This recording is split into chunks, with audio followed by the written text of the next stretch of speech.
এই গল্পটি পাঠিয়েছে এক বাংলাদেশি তরুণ তামিম আহমেদ।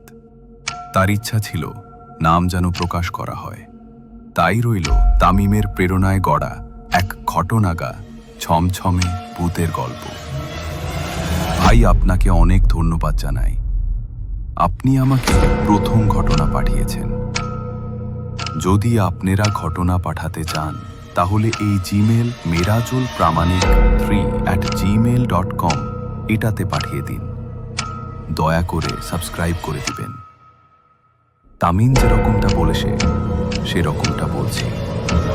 বাড়িটা ছিল নির্জন, কিন্তু খালি নয়, ঢাকার বদলে নারায়ণগঞ্জের এক পুরনো কলোনি। কলোনিটা ভেঙে ফেলা হচ্ছে, সব পরিবার চলে গেছে, একটা বাড়ি ছাড়া। ঘর নম্বর D14। চারদিক জঙ্গল, গেট ছুঁড়ে পড়ে আছে, অথচ কেউ একজন সেখানে এখনো রাত কাটায়। আলো জ্বলে, ভেতর থেকে আসে টাইপরাইটারের শব্দ।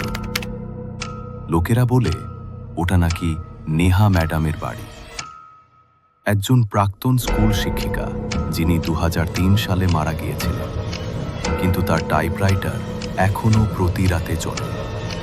আমি কৌতূহল, আমি একজন ইউটিউবার, ভূতের গল্প, লোককথা এসব নিয়ে ভিডিও বানানো আমার কাজ। হঠাৎ এই D14 বাড়ির কথা জানতে পারি, আর আমি একা চলে যাই সেখানেই।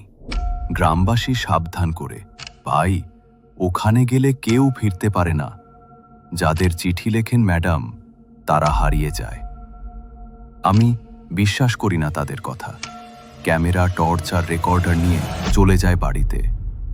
বাড়ির ভেতরে ঢুকে আমি দেখতে পাই ধুলো মাখা মেঝে, ছেঁড়া পর্দা আর একটা টাইপরাইটার। আমি কিছুক্ষণ চুপচাপ থাকার পর হঠাৎ কিচিরমিচির শব্দ করে টাইপরাইটার চলতে শুরু করে। আমি ভয় পেয়ে পেছনে তাকাই, কেউ নেই। টাইপরাইটারে লেখা হচ্ছে নিজে নিজেই, প্রিয় আশু, তোমার অপেক্ষায় আমি আছি। তোমার কথা আমি শেষ চিঠির শেষ লাইনে রেখেছি। আমি দেখে ভয় পালিয়ে আসি, কিন্তু মুক্তি পাইনি। ভয়ে আমি দৌড়ে বেরিয়ে আসি, কিন্তু সে রাতে ক্যামেরার ভিডিওতে ধরা পড়ে একজন মহিলা সাদা শাড়িতে দাঁড়িয়ে আছে তার পেছনে।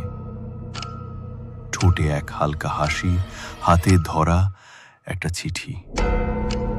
সেই রাতের পর থেকে আমার প্রচণ্ড জ্বর আসে, আর 3 দিন পর আমি সুস্থ হয়ে যাই।